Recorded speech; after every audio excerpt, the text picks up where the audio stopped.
Chapter 8: Emotional Regulation and Relationship Triggers. Emotional regulation is not the same thing as pretending you are fine. Let's get that out of the way immediately, because many people hear the phrase emotional regulation and think it means becoming calm, pleasant, agreeable, low maintenance, easy to deal with, and completely unaffected by anything that happens. That is not emotional regulation. That is emotional stuffing with a polite little bow on top.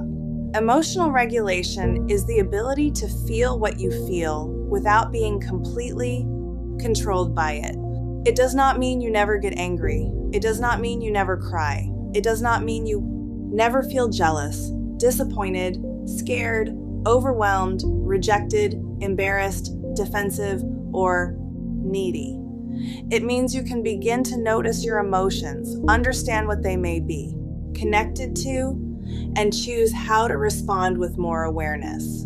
That sounds simple, but if your nervous system has been living in survival mode, emotional regulation can feel incredibly hard. When your body feels threatened, emotions can rise fast. One comment can feel like criticism. One silence can feel like abandonment. One facial expression can feel like rejection. One change in tone can make your stomach drop. One disagreement can make your whole body prepare for battle, escape, apology, or shutdown. This is especially true in relationships. Relationships can be beautiful, healing, comforting, and life-giving. They can also activate every unhealed alarm inside the body with impressive speed. Nothing will show you your nervous system quite like caring about someone and not knowing where you stand with them. A delayed text, a distracted tone, a small conflict, a sigh, a shift in energy, or someone needing space can suddenly feel like your body has been dropped into an emotional escape room with no instructions. You may know logically that not every silence means rejection. You may know that not every disagreement means abandonment. You may know that not every boundary means someone is leaving you. But again, knowing something in your mind is not always the same as feeling safe in your body. Relationship triggers often activate the nervous system before logic can catch up. A trigger is not just something that upsets you. A trigger is something that activates an old alarm in your body. It may connect to a past experience, a fear, a wound, a pattern, a memory, or a body-level expectation of danger. Sometimes the current situation is genuinely not okay. Sometimes the current situation is simply touching an old bruise. Sometimes it is both. That is why triggers can feel so intense. Your reaction may seem bigger than the moment, but your body may be responding to more than the moment. It may be responding to every time you felt ignored, dismissed, criticized, abandoned, controlled, replaced, mocked, unsafe, unseen, or not enough. This does not mean your reaction is wrong. It means it has context. For example, someone you love becomes quiet. Maybe they are tired. Maybe they are distracted. Maybe they are processing their own feelings. But your body may read the quiet as danger. Suddenly your chest tightens, your thoughts speed up, and your mind starts building an entire case. Are they mad? Did I do something wrong? Are they pulling away? Should I say something? Should I act normal? Should I ask? Should I pretend I do not care? Should I send a message? Should I disappear first? Before you know it, you are no longer responding to silence. You are responding to the story. Your nervous system attached to the silence. That story may be, I am being rejected, or I am about to be abandoned, or I did something wrong, or I am too much, or I need to fix this immediately. This is where emotional regulation becomes powerful. Not because it makes the feeling vanish, but because it helps you slow the moment down enough to separate what happened from what your body thinks it means. There is what happened, and then there is the alarm your body attached to what happened. Learning the difference can change your relationships, but it starts inside you first. When you are triggered, your body may want to react quickly. If you go into fight, you may want to argue, defend, accuse, demand, or prove your point. If you go into flight, you may want to leave, avoid, overthink, distract yourself, or emotionally run. If you go into freeze, you may go blank and not know what to say. If you go into fawn, you may apologize, smooth everything, agree when you do not agree, or abandon your needs to keep the connection. If you go into shutdown, you may feel numb, exhausted, disconnected, or unreachable. None of these responses make you bad. They are protective patterns. But if they are running your relationships, they can create pain for you and the people around you. This is why emotional regulation is not about suppressing your needs. It is about creating enough inner steadiness to respond from your values instead of your panic. Let's be honest, that is not always easy. When your nervous system is activated, your body may treat the relationship moment like a survival moment. You may feel a desperate need to get reassurance, win the argument, escape the conversation, make the other person happy, explain yourself perfectly, or shut everything down. The reaction feels urgent because the body believes safety is on the line. That is why one of the most important emotional regulation skills is learning to pause. Not forever, not to avoid the conversation, not to punish someone with silence. A real pause is not a wall. It is a doorway back to yourself. A pause gives your body a chance to come down enough for your mind to rejoin the room. It gives you a moment to ask, what am I feeling? What is my body reacting to? What story am I telling myself? What do I actually need? What response would I feel good about later? A pause is not weakness. A pause is nervous system leadership. Sometimes the pause is one breath before responding. Sometimes it is saying, I need a minute to think before I answer. Sometimes it is stepping away from your phone before sending the paragraph. You know the paragraph. The one written by your nervous system at peak volume. The one with footnotes, receipts, emotional weather reports, and 6 different versions of I'm fine that are absolutely not fine. Sometimes the most regulated thing you can do is not send it yet. This does not mean you silence yourself. It means you give yourself enough space to speak from truth instead of raw activation. There is a difference between honest communication and a nervous system spill. One builds connection. The other may create more damage for you to repair later. Emotional regulation also means learning how to let feelings move through you without turning every feeling into an emergency. Feelings can be intense, but intensity does not always equal instruction. Anxiety may tell you to check, chase, fix, or flee. Anger may tell you to attack. Shame may tell you to hide. Fear may tell you to control. Sadness may tell you nothing will ever change. You can listen to a feeling without obeying it immediately. Feelings are information, not always instructions. This is a life-saving distinction. Your emotions are allowed to exist. They deserve attention. They may be pointing you toward a need, a wound, a boundary, a desire, or a truth. But not every emotion needs to drive the car. Some emotions need to sit in the passenger seat with a blanket and a snack while you breathe for a minute and decide where you are actually going. A helpful practice is to name the emotion and then name the body sensation. For example, I feel rejected and I notice tightness in my chest. Or I feel angry and my jaw is clenched. Or I feel scared and my stomach feels heavy. This helps bring the emotion out of the fog and into awareness. Once you name it, you can ask a better question. What does this part of me need? Maybe the part of you that feels rejected needs reassurance. Maybe the angry part needs a boundary. Maybe the scared part needs grounding. Maybe the ashamed part needs compassion. Maybe the overwhelmed part needs space. Maybe the numb part needs gentleness. Maybe the people-pleasing part needs permission to tell the truth. This is how you begin to build emotional regulation from the inside out. Not by saying, stop feeling that, by saying, I see what is happening and I can support myself through it. In relationships, this can change everything. When you regulate your body first, even a little, you are more likely to communicate clearly. You can say, when that happened, I felt hurt, instead of launching into a full emotional prosecution. You can say, I need a little reassurance, instead of pretending you do not care while quietly spiraling. You can say, I need time before I answer, instead of shutting down for 3 days.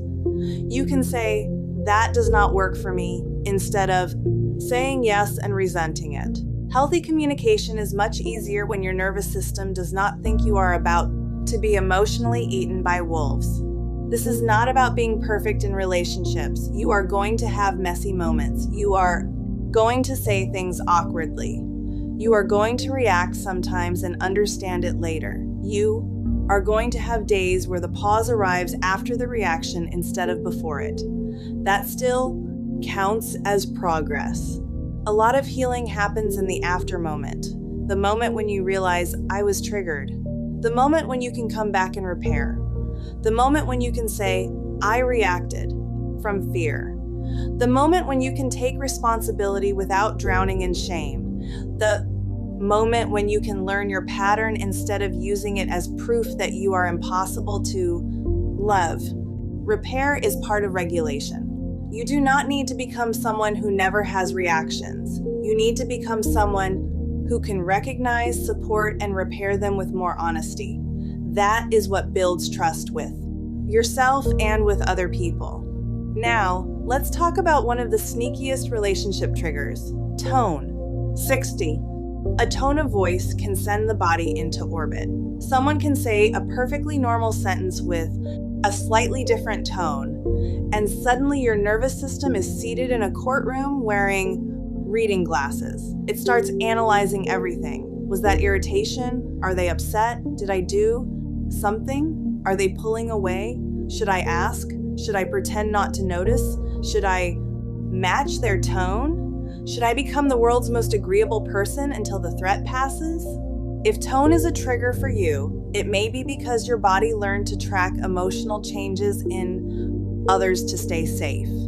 Maybe you had to read the room growing up. Maybe someone's mood could change quickly. Maybe conflict felt unsafe. Maybe love felt inconsistent.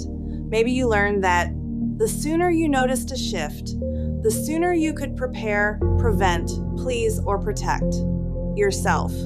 That skill may have helped you once, but now it may exhaust you. The goal is not to shame your sensitivity. The goal is to give it support. You can notice tone without immediately becoming the alarm. You can say to yourself, my body noticed a shift. I do not have to decide what it means yet. You can ask clarifying questions instead of writing an entire emotional novel in your mind. You can ground before you respond. Another common trigger is uncertainty. Not knowing where you stand, not knowing what will happen next, not knowing how someone feels, not knowing whether you made the right decision. For an activated nervous system, uncertainty can feel like danger because the body wants predictability. It wants to know what to prepare for. But life includes uncertainty. Relationships include uncertainty. Healing includes uncertainty. The goal is not to eliminate every unknown. The goal is to build enough inner safety that uncertainty does not automatically become panic. That may sound like a big goal, but it begins in small ways. You practice waiting before reacting. You practice not checking immediately. You practice asking directly. You practice feeling discomfort without instantly fixing it. You practice reminding your body, I can handle not knowing everything in this exact moment. This does not happen overnight. The nervous system loves what is familiar, even if the familiar is exhausting. If you are used to chasing reassurance, not chasing may feel wrong at first. If you are used to over-explaining, saying less may feel unsafe. If you are used to fawning, being honest may feel rude. If you are used to shutting down, staying present may feel vulnerable. That is why regulation must be gentle. You are not trying to rip away every protective strategy at once. You are building enough safety that those strategies do not have to run your whole life. A helpful question in relationship triggers is, am I responding to what is happening now, or am I responding to what my body fears will happen next? Sometimes the answer will be both. That is okay. The point is not to prove yourself wrong. The point is to understand the layers. For example, if someone does not respond to your message, the present fact may be they have not responded yet. The nervous system story may be, they are mad at me. I am being ignored. I am not important. I need to fix this. Once you separate the fact from the story, you have more options. You can breathe. You can wait. You can choose not to send 5 follow-up messages written by fear in a trench coat. You can decide what you need from a steadier place. This is not easy work, but it is freeing work. Because emotional regulation helps you stop living at the mercy of every shift outside you. It helps you build a center inside yourself. Not a cold, detached center, a warm, steady one. A place inside you that can say, this hurts, but I can stay with myself. This is uncomfortable, but I can pause. This is triggering, but I can support my body. This relationship matters, but I matter too. That last sentence is important. Connection should not require self-abandonment. If you have spent a long time trying to keep relationships safe by losing yourself, this may feel new. You may have learned to regulate other people instead of yourself. You may have tried to manage everyone's mood, prevent disappointment, avoid conflict, soften your needs, and become easy to love. But emotional regulation is not about becoming easier for everyone else. It is about becoming safer within yourself. Sometimes that will make your relationships healthier. Sometimes it will reveal which relationships relied on you having no boundaries. That can be painful, but it can also be clarifying. As you learn to regulate, you may begin to notice what you actually feel. You may notice where you say yes too quickly. You may notice when your body tightens around certain people. You may notice when you need space. You may notice when you are reacting from old fear. You may notice when you are blaming yourself for someone else's discomfort. You may notice when you are confusing peace with silence. These realizations can feel big. Go slowly. The goal is not to become perfectly regulated in every relationship. The goal is to learn how to stay connected to yourself while relating to others. That means you can care about someone without abandoning your body. You can listen without absorbing everything. You can love without disappearing. You can disagree without collapsing. You can ask for what you need without treating your needs like a crime scene. Emotional regulation is one of the ways you teach your body, I can feel this and still be here. You can feel fear and still breathe. You can feel anger and still choose your words. You can feel rejection and still stay connected to yourself. You can feel uncertainty and still wait. You can feel sadness and still offer yourself care. You can feel overwhelmed and still take one small step. Your emotions are not the enemy. Your body is not the enemy. The goal is to stop leaving yourself every time something inside you gets loud. That is the real work, not becoming unbothered, not becoming invincible, not becoming someone who never needs reassurance, comfort, space, or support. The real work is learning how to be with yourself in the middle of the feeling. Because when you can stay with yourself, even imperfectly, your relationships start to change. Your choices start to change. Your reactions start to soften. Your body starts to learn that emotions are not emergencies every time they arrive. You are allowed to feel deeply and still be steady. You are allowed to need connection and still have boundaries. You are allowed to be sensitive and still be strong. You are allowed to be triggered and still be responsible for your healing. You are allowed to be a human being with a nervous system that is learning a new way. And that new way begins with a pause, a breath, a little honesty, and the choice to come back to yourself before you react from the wound. You do not have to abandon yourself to be loved.